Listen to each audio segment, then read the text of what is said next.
वक्त जो सबसे बड़ी एक अहम डेवलपमेंट सामने आ रही है वो जो आपने अडयाला जेल में मुलाकात की फवाद चौधरी साहब आपके साथ थे,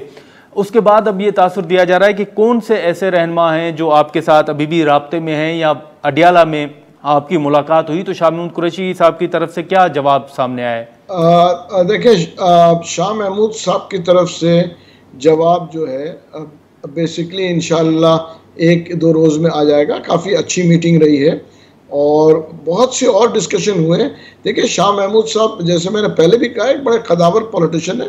और बहुत इश्यूज़ के ऊपर डिस्कस हुआ, बहुत से व्यूज़ जो है एक्सचेंज हुए और उसके बाद जो है मेरे ख्याल से वो एक आध दो दिन में शाह महमूद साहब बाहर आएंगे तो वो उसके जवाब खुद ही देंगे कि उनका व्यू और उनका नेक्स्ट राय अमल क्या है।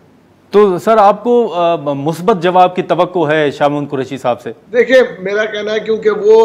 एक सीनियर पॉलिटिशियन है और वो मुल्क की बेहतरी में